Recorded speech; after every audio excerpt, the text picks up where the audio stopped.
وأصحابه الغر الميامين ومن تبعهم بإحسان إلى يوم الدين. أما بعد، اللهم انفعنا بما علمتنا وعلمنا ما ينفعنا وزدنا علما. رب اشرح لي صدري ويسر لي أمري واحلل عقدة من لساني يفقهوا قولي. معزز سامعین و ناظرین، السلام علیکم ورحمۃ اللہ وبرکاتہ. آج ہم اللہ کی توفیق سے سورۃ الاحزاب کی آیت نمبر 9 تا 11 تک کا ترجمہ اور تفسیر بیان کریں گے. گزشتہ آیات کریمہ میں اللہ سبحانہ و تعالی نے نبی اکرم صلی اللہ علیہ وسلم اور دیگر اولو العزم پیغمبروں کے ساتھ کیے گئے میثاق کا ذکر کیا، پختہ وعدے کا ذکر کیا، اور اس کی وجہ بیان کی کہ قیامت کے دن اللہ رب العزت اس سے متعلق ان سے سوال کریں گے تاکہ لوگوں کے سامنے ان کی سچائی کو ظاہر کیا جائے اور اللہ تعالیٰ کے احکام کو توڑنے والے، نافرمانی کرنے والے وہ خود پہچان لیں کہ آج ان کا کیا ٹھکانہ اور کیا مقام ہے. اس کے بعد آج سے جو درس شروع ہو رہا ہے اس میں اللہ سبحانہ و تعالیٰ نے جنگ احزاب یا جنگ خندق کا ذکر کیا ہے، اس کے احوال کا تذکرہ کیا ہے. آیات کا ترجمہ کرنے سے پہلے اس کا مختصر سا خاکہ آپ کے ذہن میں رکھنا چاہتا ہوں. یہ تو ہر مسلمان جانتا ہے کہ مشرکین مکہ کے ساتھ مسلمانوں کی جنگیں اور لڑائیاں، ان کا سلسلہ پہلے سے جاری تھا. مدینہ طیبہ میں اسلامی ریاست کے قیام کے بعد سب سے پہلا معرکہ جنگ بدر برپا ہوا. جنگ بدر کی شکست کا بدلہ لینے کے لیے مشرکین مکہ پھر جنگ احد میں آئے اور وہاں بھی جو صورتحال پیدا ہوئی کئی بار ذکر کی جا چکی ہے. نبی پاک صلی اللہ علیہ وسلم نے سن 4 ہجری میں یہودیوں کا ایک قبیلہ جو مدینہ میں آباد تھا، بنو نذیر، اس کو مسلسل بد عہدی کی وجہ سے، معاہدے توڑنے کی وجہ سے، مسلسل وعدوں کی خلاف ورزی کرنے کی وجہ سے اس کو جلا وطن کر دیا، مدینہ سے ان کو نکال دیا. یہ جا کر خیبر میں آباد ہو گئے. وہاں جا کر انہوں نے یہ سازش تیار کی مسلمانوں سے یہ انتقام لینے کے لیے. تو انہوں نے اپنے سرکردہ سردار، بعض سیرت نگاروں نے ان کی تعداد 20 لکھی ہے، ان کو عرب کے مختلف قبائل کی طرف بھیجا. ایک وفد ان کا مکہ معظمہ گیا اور وہاں جا کر انہوں نے قریش مکہ کو اکسایا اور ابھارا، مسلمانوں کے خلاف ورگلایا اور کہا کہ اس وقت یہ موقع ہے کہ ان سے مدینہ پر حملہ کر کے ریاست مدینہ کا وجود ختم کر دیا جائے. پھر وہ قبیلہ شمال کی طرف گیا. وہاں جا کر انہوں نے نجد کے قبائل غطفان اور حذیل ان کو آمادہ کیا، ان کو تیار کیا کہ آپ اپنی جہت کے عربوں کو ساتھ ملا کر آپ بھی مدینہ طیبہ پر حملہ کریں. پھر وہ جنوب کی طرف گئے اور وہاں تہامہ کے علاقے میں جو قبیلے آباد تھے ان کو تیار کیا، اور یہاں سے خیبر سے یہ یہودی، یہ سارے گروہ مل کر انہوں نے مدینہ طیبہ پر حملہ کرنے کا پروگرام بنایا. ان کی مجموعی تعداد 10,000 تھی. ان کی مجموعی تعداد 10,000 تھی. اللہ رب العزت نے اس کا تذکرہ کیا۔ اس وقت رسول اکرم صلی اللہ علیہ وسلم مدینہ طیبہ میں، اور یہودیوں کا ایک قبیلہ جو وہاں آباد تھا، بنو قریظہ، وہ مسلمانوں کے ساتھ معاہدے کی پاسداری کر رہا تھا۔ تو صورتحال اس طرح کی تھی کہ یہ لوگ جب مدینہ طیبہ پر انہوں نے چڑھائی کی، رسول اکرم صلی اللہ علیہ وسلم کو اس کی خبر ہوئی، تو آپ نے مشورہ کیا صحابہ اکرام سے۔ تو اس وقت حضرت سلمان فارسی رضی اللہ تعالیٰ عنہ بھی موجود تھے، تو انہوں نے نبی پاک صلی اللہ علیہ وسلم کی خدمت میں یہ مشورہ پیش کیا کہ ہمارے علاقوں میں جب جنگی صورتحال اس طرح کی ہوتی تھی کہ انسان ہر طرف سے اس کو گھیر لیا جائے، تو ہم خندق کھود کر اپنے ارد گرد اپنے بچاؤ کا اہتمام کرتے تھے۔ تو انہوں نے خندق کھودنے کا مشورہ دیا حضرت سلمان فارسی رضی اللہ تعالیٰ عنہ نے۔ تو نبی پاک صلی اللہ علیہ وسلم نے حکم دیا کہ خندق کھودی جائے۔ کس طرف سے؟ اس لیے کہ مدینہ طیبہ کی سچویشن اگر ہم غور کریں تو ایک طرف کھجوروں کے باغات تھے، دو طرف وہ جلے ہوئے پتھر جن کا سلسلہ دور تک چلا گیا ہے، وہ سلسلہ تھا۔ یہ شمال کی سائیڈ جو تھی، یہ سائیڈ خالی تھی، ادھر سے توقع تھی کہ وہ حملہ آور ہوں گے۔ تو رسول اکرم صلی اللہ علیہ وسلم نے مسلمانوں کو خندق کھودنے کا حکم دیا۔ 10 افراد کے ذمے لگایا گیا کہ 10 افراد مل کر 40 ہاتھ خندق کھودیں گے، اور اس کے لیے رات دن کام کیا گیا۔ رسول اکرم صلی اللہ علیہ وسلم خود بھی اس میں شریک ہوئے۔ جب خندق کا کام مکمل ہوا تو یہ گروہ جو حملہ آور تھے یہ بھی وہاں تک پہنچ گئے، جن کے ذہن میں یہ تھا، اور اس پر ستم یہ ہوا کہ مسلمان جس قبیلے پر انہوں نے اعتماد کیا ہوا تھا، یہودی بنو قریظہ کا قبیلہ، کہ اس طرف سے ہمیں کوئی خطرہ نہیں ہے، تو بنو نذیر کا سردار حیی بن اخطب اس قبیلے کے سردار کے پاس آیا۔ پہلے تو اس نے انکار کیا، پھر اس نے اس کو بہلا پھسلا کر وعدے دلا کر اس کو بھی اپنے ہم نوا کر لیا۔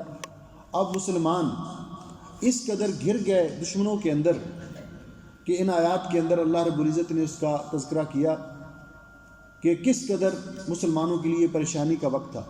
اور یہ شوال سن 5 ہجری کی بات ہے، یہ جنگ خندق کا واقعہ شوال سن 5 ہجری کو پیش آیا۔ اب یہ آیت کریمہ، ان آیت کریمہ کا ترجمہ کرتے ہوئے یہ منظر ہمارے سامنے واضح ہو جائے گا۔ اللہ رب العزت فرماتے ہیں، یا ایھا الذین آمنوا اذکروا نعمت اللہ علیکم، اے ایمان والو تم اپنے اوپر اللہ تعالیٰ کی احسان اور نعمت کو یاد کرو۔ اس وقت اذ جب کہ جاءتکم جنود تمہارے پاس آئے جنود، جنود جند کی جمع ہے، جس کا اور جنود کئی لشکر، اسی لیے اس جنگ کو جنگ احزاب بھی کہا جاتا ہے، اور احزاب حزب کی جمع ہے کہ کئی لشکر مل کر، کئی قبائل مل کر آپ پر حملہ آور ہوئے۔ اس وقت کو یاد کرو کہ اللہ رب العزت نے کس طرح آپ کی مدد کی اور کس طرح اللہ رب العزت نے آپ پر احسان کیا۔ تو اللہ رب العزت فرماتے ہیں، اور یہاں چونکہ یہ منظر واضح ہو جائے کہ اس جنگ کا نتیجہ کیا ہوا، حالانکہ اس کی تفاصیل بعد میں ہیں، اور اللہ رب العزت نے نتیجہ پہلے بیان کر دیا تاکہ مسلمانوں کو اس بات پر یقین ہو جائے کہ اتنے مشکل حالات میں اللہ سبحانہ و تعالیٰ نے اپنے بندوں کی کس طرح مدد کی، اور وہ مالک جب ساری کائنات مل کر کسی کو مٹانے پر آ جائے اور وہ بچانا چاہے تو کوئی بال بھی بیکا نہیں کر سکتا۔ تو اللہ رب العزت فرماتے ہیں، اللہ رب العزت کا احسان اس وقت آپ پر یہ ہوا، فَأَرْسَلْنَا عَلَيْهِمْ رِيحًا، ہم نے ان پر تیز ہوا بھیجی، آندھی بھیجی۔ جنگ خندق کے موقع پر مسلمانوں کو لڑائی نہیں کرنا پڑی، وہ اتنی بڑی تعداد میں انہوں نے محاصرہ کیا، 1 مہینے تک مدینے کا محاصرہ کر کے وہ بیٹھے رہے، کیونکہ خندق کو کراس کر کے آگے آنا ان کے لیے مشکل تھا، لیکن وہ اس کی ٹرائی بار بار کرتے رہے۔ ان کے گھوڑ سوار کہیں سے تنگ جگہ دیکھ کر خندق کو کراس کر کے بھی آ گئے، لیکن مسلمانوں نے یا تو ان کو قتل کر دیا یا واپس بھاگنے پر مجبور کر دیا۔ اسی ضمن میں عمرو بن عبد ود کا واقعہ پیش آیا کہ وہ ان کا بہت بڑا سپاہ گر اور بڑا مانا ہوا پہلوان تھا، تو وہ ایک جگہ سے خندق کراس کر کے اپنے گھوڑے پر سوار آ گیا، مسلمانوں نے واپس جانے سے روک دیا۔ اب اس نے مبارزت کا، لڑائی کا اعلان کیا، اور اس کا مقابلہ حضرت علی المرتضیٰ رضی اللہ تعالیٰ عنہ نے کیا اور اس کو وہیں ڈھیر کر دیا، اور وہ واپس نہ جا سکا۔ اس طرح کی جھڑپیں ہوتی رہیں، لیکن وہ کھل کر حملہ نہیں کر سکے، محاصرہ کر کے بیٹھے رہے کہ کب تک یہ جاری رکھیں گے، کیونکہ مسلمانوں کے پاس اندر سے بھی خطرہ ہے، اب یہودیوں سے باہر سے بھی خطرہ ہے، اور صورتحال اس طرح کی ہے، خورد و نوش کے لیے مسلمانوں کے پاس اس قدر قلت واقع ہو گئی کہ ایک دن حدیث پاک میں آتا ہے کہ خندق کھودتے ہوئے صحابہ اکرام رضوان اللہ علیہم اجمعین سے ایک چٹان ٹوٹ نہیں رہی تھی۔ نبی پاک صلی اللہ علیہ وسلم کو بتایا گیا تو نبی پاک صلی اللہ علیہ وسلم نے خود اتر کر اس کے نیچے اس پر کدال مارا اور وہ بھربری ہو گئی، اور پھر مسلمانوں نے اس کو توڑ ڈالا۔ حضرت طلحہ نے کہا حضرت اب تو بھوک کی وجہ سے پیٹ پہ پتھر باندھا ہوا ہے، تو نبی علیہ الصلوۃ والسلام نے اپنے پیٹ مبارک سے کپڑا اٹھا کر دکھایا تو آپ نے 2 پتھر باندھے ہوئے تھے۔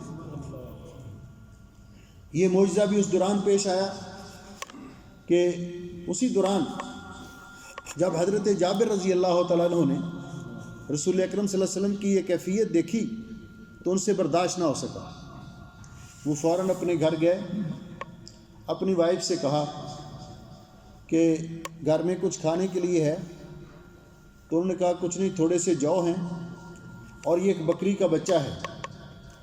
اس نے کہا کہ آج رسول اکرم صلی اللہ علیہ وسلم کے پیٹ پر پتھر دیکھ کر مجھ سے برداشت نہیں ہوا، آپ ایسے کرو، وہ بکری کا بچہ ذبح کیا، آپ اس کو تیار کرو، سالن بناؤ اور جو پیس کے ان کی روٹی تیار کرو، میں رسول اکرم صلی اللہ علیہ وسلم کی خدمت میں عرض کرتا ہوں کہ آپ 1 یا 2 ساتھیوں کے ساتھ آ جائیں اور کچھ تھوڑا بہت تناول فرما لیں۔ تو جب انہوں نے جا کر نبی پاک صلی اللہ علیہ وسلم کی خدمت میں آہستہ سے بات کی تو نبی علیہ السلام نے سب میں اعلان کر دیا، بھائی جتنے خندق کھودنے والے تھے، جابر نے کھانے کا انتظام کیا ہے، چلو اس کے گھر چلیں۔ وہ پریشان ہو گئے کہ کھانے کا انتظام یہ تو 1-2 آدمی کا تھا۔ پوچھا کہ کتنے تھے آپ اس دن؟ تو کہا 1000۔ عمومی طور پر سیرت نگاروں نے لکھا ہے کہ مسلمانوں کی تعداد اس وقت 3000 تھی، باہر سے آنے والے 10,000، لیکن علامہ ابن حزم کہتے ہیں کہ نہیں 1000 تھی، اور اس کی دلیل اسی حدیث کو بناتے ہیں کہ 1000 تھے مسلمان جو اس وقت خندق کھودنے میں اور کافروں کے مقابلے میں مشغول تھے۔ تو انہوں نے گھر گئے تو پریشان تھے، اپنی وائف سے جا کے کہا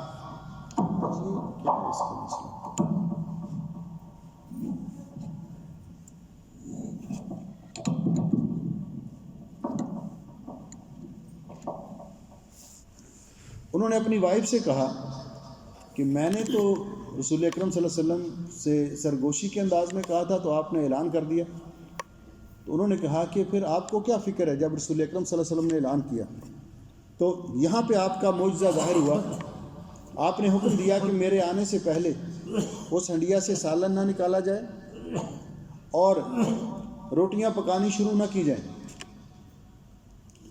جب آپ تشریف لے گئے تو آپ نے حکم دیا، بلکہ ایک حدیث میں آتا ہے کہ آپ نے کہا کہ کسی اور عورت کو بھی بلا لو جو آپ کی وائف کے ساتھ مل کر روٹیاں پکائیں، اور اس آٹے میں اپنا لعاب مبارک شامل کیا اس ہنڈیا میں بھی، اور خود آپ تقسیم کرتے تھے۔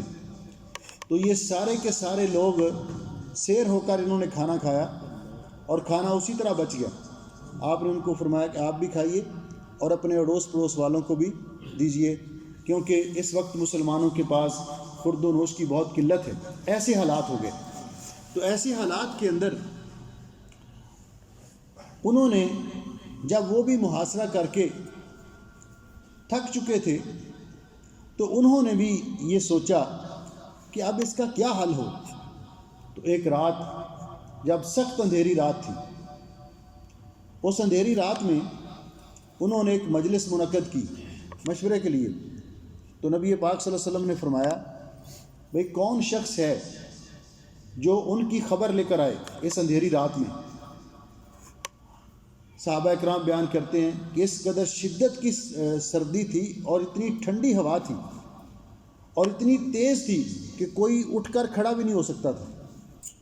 جو بھی اٹھ کر کھڑا ہونے کی کوشش کرتا ہوا اس کو اٹھا لیتی، اس قدر تیز ہوا تھی۔ تو نبی پاک صلی اللہ علیہ وسلم نے پھر حضرت حذیفہ ابن یمان کا نام لے کر فرمایا کہ حذیفہ تم جاؤ۔ اللہ کے رسول کا حکم مان کر گئے۔ کہتے جب میں وہاں گیا تو وہ ایک مجلس میں بیٹھے مشورہ کر رہے تھے کہ اب کل کیا کرنا چاہیے ایسے حالات میں۔ تو کہتے ہیں کہ وہ بڑے دانا تھے، وہ بھی بڑے زیرک تھے۔ انہوں نے کہا بھئی دیکھیے جنگ کا معاملہ ہے یا جاسوسی کا عام طور پہ خدشہ ہے، تو دیکھیے کوئی ہماری اس مجلس میں کوئی غیر آدمی آ کر نہ بیٹھا ہو۔ لیکن اندھیرا اتنا تھا کہ ہاتھ کو ہاتھ سجائی نہیں دے رہا تھا۔ تو کہتے ہیں کہ انہوں نے کہا بھی ہر ساتھی اپنے ساتھی کا ہاتھ پکڑ کر اس سے پوچھے کون ہے اور وہ بتائے۔ کہتے ہیں اب میں نے کہا کہ میں ان کے درمیان بیٹھا ہوا تھا اسی دائرے کے اندر۔ تو کہتے ہیں میں نے دوسرے سے پہلے میں نے اس کا ہاتھ پکڑ لیا بھی آپ کون ہیں؟ تو اس نے اپنا نام بتایا۔ تو پھر میں نے ادھر والے کا ہاتھ پکڑ لیا، آپ کون ہیں؟ تو اس نے بھی سن لیا۔ تو اس نے سمجھا کہ ان کا اپنا ہی بندہ تھا۔ تو کہتے ہیں کہ میں ان کی خبر لے کر آیا کہ وہ ان کے ارادے پست ہوئے ہیں۔ پھر وہ ہوا آندھی اس قدر تیز چلی جس کا اللہ تعالیٰ نے تذکرہ کیا ہے کہ وہ اپنا مال اسباب چھوڑ کر وہاں سے بھاگ کھڑے ہوئے۔ ان کے اونٹ بھاگ گئے، ان کی ہنڈیاں جو پکانے کے لیے انہوں نے رکھی تھی وہ الٹ گئیں، خیمے اکھڑ گئے۔ تو اللہ رب العزت نے اس طرح مدد کی۔ تو اللہ رب العزت فرماتے ہیں اور مسلمانوں کو اللہ رب العزت نے اس جنگ کے اندر بھی فتح نصیب کی کہ وہ بڑے پروگرام بنا کر ارادے لے کر آئے تھے، مسلمانوں کو صفحہ ہستی سے مٹانے کے لیے آئے تھے، لیکن اللہ رب العزت نے مدد کی اور وہ خائب و خاسر وہاں سے بھاگ کھڑے ہوئے۔ اس کا تذکرہ اللہ رب العزت فرماتے ہیں کہ وہ لوگ فارسلنا علیہم ریحًا، ریح کہتے ہیں تیز ہوا کو، تیز آندھی کو، ہم نے ان پر تیز آندھی بھیجی، وجنوداً اور ایسے لشکر بھیجے، لم تروہا جن کو تم دیکھتے نہیں تھے، یعنی مسلمانوں پر ایسے لشکر بھیجے کہ جن لشکر کو تم نے دیکھا ہی نہیں۔ اور یہ لشکر کون سے تھے؟ اللہ کے فرشتے۔ ادھر سے اللہ سبحانہ و تعالیٰ نے تیز آندھی بھیجی جس نے ان کا سارا پروگرام تہس نہس کر کے رکھ دیا، اور ادھر فرشتے اللہ رب العزت نے مدد کے لیے بھیجے۔ تو اللہ رب العزت فرماتے ہیں وَكَانَ اللَّهُ بِمَا تَعْمَلُونَ بَصِيرًا، اور اللہ تعالیٰ اس چیز کو جو تم کرتے تھے یعنی تمہارے اعمال کو خوب دیکھنے والا ہے، وہ دیکھ رہا تھا۔ اِذْ جَاءُوكُم مِّن فَوْقِكُم، اب اللہ رب العزت نے اس جنگ کا نتیجہ ذکر کرنے کے بعد پھر اس کی تفاصیل بیان کی کہ وہ جو آئے، اِذْ جَاءُوكُم، اس وقت کو یاد کرو کہ جب تمہارے دشمن تم پر حملہ آور ہوئے، جاؤکم حملہ آور ہوئے، من فوقکم، من فوقکم تمہاری اوپر والی جہت سے، اور اوپر والی جہت کون سی تھی؟ مشرق کی سائڈ، اوپر والی جہت مشرق کی سائڈ۔ اور مشرق کی سائڈ سے کون آئے تھے؟ مشرق کی سائڈ سے نجد کے قبائل آئے تھے، بنو غطفان اور حذیل آئے تھے، اور ان کے ساتھ جو باقی راستے میں قبائل ملتے گئے جنوب کی طرف سے آئے تھے۔ یہ سارے کے سارے مشرق کی طرف سے آئے، مشرق کی طرف سے یہ قبائل۔ وَمِنْ أَسْفَلَ مِنْكُمْ، اور تمہاری نچلی جانب سے بھی قبائل آئے، یعنی مغرب کی جانب سے۔ تو اس طرف سے ابو سفیان مکہ والے قریش مکہ کا لشکر لے کر آیا، وہ ان کی قیادت کر رہا تھا، اس وقت مسلمان نہیں ہوئے تھے، اور ساتھ یہ یہودی جو تھے جنہوں نے بدعہدی کی تھی بنو قریظہ کی، یہ اس طرف سے تھے۔ تو اللہ رب العزت فرماتے ہیں جب وہ حملہ آور ہوئے آپ پر، اوپر کی جانب سے بھی اور نچلی جانب سے بھی، مغرب کی جانب سے بھی، تو صورتحال اس طرح کی ہو گئی کہ اندر سے بھی دشمن مخالف جن پر اعتماد کیا تھا پہلے، باہر سے بھی دشمن نے چاروں طرف سے گھراؤ کیا ہوا، تو مسلمانوں کی صورتحال اس طرح کی تھی۔ اللہ تعالیٰ فرماتے ہیں وَإِذْ زَاغَتِ الْأَبْصَارُ، جب آنکھیں پتھرا گئیں، ٹیڑھی ہو گئیں، یعنی غم کی وجہ سے، پریشانی کی وجہ سے کہ اب کیا بنے گا، کہتے ہیں نا آنکھیں پتھرا گئیں، زاغت الابصار، جب آنکھیں پتھرا گئیں، وَبَلَغَتِ الْقُلُوبُ الْحَنَاجِرَ، اور دل حلق میں اٹک گئے، قلوب دل، حناجر حنجرہ کہتے ہیں حلق کو، اور دل حلقوم میں اٹک گئے، یعنی آپ جانتے ہیں جب بہت پریشانی ہوتی ہے تو انسان ایسے محسوس کرتا ہے کہ اس کا دل اس کے حلق میں اٹک گیا ہے، اس کو کوئی چیز سجائی نہیں دیتی۔ اس قدر غم اور پریشانی کا عالم تھا کہ مسلمان تعداد میں کم، پھر اندر مدینہ طیبہ کے اندر محصور، اور باہر سے قبائل پورے اپنے اسلحہ کے ساتھ اور پوری تیاری کے ساتھ حملہ آور ہوئے۔ تو اللہ رب العزت نے فرمایا، اور ساتھ یہ تھی صورتحال یہ تھی وَتَظُنُّونَ بِاللَّهِ الظُّنُونَ، اور تم اللہ تعالیٰ کی نسبت طرح طرح کے گمان کرنے لگے۔ ان گمان سے کیا مراد کہ پتہ نہیں اللہ تعالیٰ کی مدد کب آئے گی، ایسے مشکل حالات میں اللہ رب العزت ہمارے بارے میں کیا فیصلہ کرے گا۔ یہ مختلف قسم کی، بعض علماء نے لکھا کہ یہ جو بات تھی تظنون باللہ الظنون، یہ خیالات نو مسلم جو لوگ تھے، جو نئے مسلمان ہوئے تھے یا کمزور دل والے لوگ تھے، یہ ان کی کیفیت تھی، جبکہ جو مضبوط ایمان والے مسلمان تھے ان کا تذکرہ اللہ رب العزت نے اس سے اگلی آیت میں فرمایا،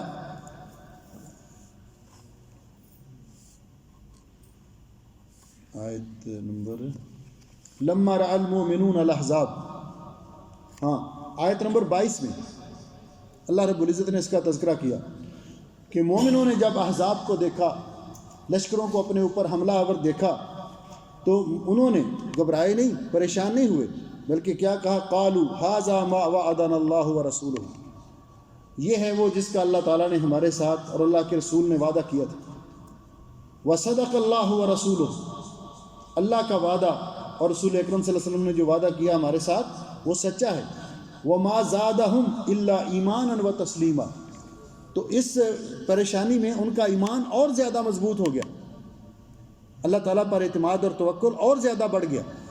تو اس سے بعض علماء نے، اور بعض نے کہا کہ اس سے مراد عمومی مسلمان ہیں کہ وہ ان کے ذہن میں طرح طرح کے خیالات پیدا ہونے لگے۔ تو اللہ رب العزت نے فرمایا ہنالک ابتلی المؤمنون، اس موقع پر مومنوں کو آزمایا گیا، مومن آزمائے گئے، وزلزلوا زلزالا شدیدا، اور خوب اچھی طرح ہلائے گئے، جھنجھوڑے گئے۔ اس وقت ایسے حالات میں ایمان نکھرتا ہے، ایمان کی سچائی اور ایمان کی پختگی ظاہر ہوتی ہے۔ تو اللہ رب العزت فرماتے ہیں اس موقع پر مومن آزمائے گئے اور پوری طرح جھنجھوڑ دیے گئے۔ اور ایسے موقع پر وَإِذْ يَقُولُ الْمُنَافِقُونَ وَالَّذِينَ فِي قُلُوبِهِمْ مَرَضٌ، کہ ایسے موقع پر مسلمانوں کا تو ایمان اور بڑھ گیا اور مضبوط ہو گیا، اور جو منافق تھے وہ کہنے لگے، اور جن کے دلوں میں بیماری تھی نفاق کی، مَا وَعَدَنَا اللَّهُ وَرَسُولُهُ إِلَّا غُرُورًا، نہیں ہمارے ساتھ وعدہ کیا اللہ تعالیٰ نے اور اللہ کے رسول نے مگر دھوکے کا، یعنی ہمیں استغفر اللہ معاذ اللہ پھنسا دیا ہمارے ساتھ۔ یہ منافق کہتے تھے، کیونکہ منافق ہمیشہ اللہ تعالیٰ کے بارے میں، اللہ کے رسول صلی اللہ علیہ وسلم کے بارے میں بدگمانی رکھتا ہے، لیکن جو پکے مومن تھے ان کا ایمان اور بڑھ گیا کہ جیسے بھی حالات ہوں اللہ تعالیٰ اگر مدد کرنا چاہے، اگر اللہ نے شہادت لکھی ہے تو وہ مل کر رہے گی، اور اگر اللہ تعالیٰ نے ہمیں بچانا ہے تو کوئی ہمارا بال بھی بیکا نہیں کر سکتا۔ یہ مومن کا اللہ تعالیٰ کی ذات پر توکل اور اعتماد ہوتا ہے۔ اس کے بعد انشاءاللہ کل کے درس میں باقی بیان کریں گے اور اس واقعہ کی کچھ تفاصیل. تو یہ بات ذہن میں رہے کہ سیرت یا تاریخ کی کتابوں میں جب غزوہ احزاب کا ذکر ہوتا ہے تو غزوہ احزاب سے بھی مراد غزوہ خندق ہے. جنگ خندق یا جنگ احزاب دونوں ایک جنگ کے دو نام ہیں جو مدینہ طیبہ میں خندق کھود کر مسلمانوں نے کافروں کا مقابلہ کیا تھا، اور یہ شوال سن 5 ہجری کو یہ واقعہ پیش آیا. بارک اللہ فیکم. سبحانک اللہم و بحمدک، اشہد ان لا الہ الا انت، استغفرک و اتوب الیک.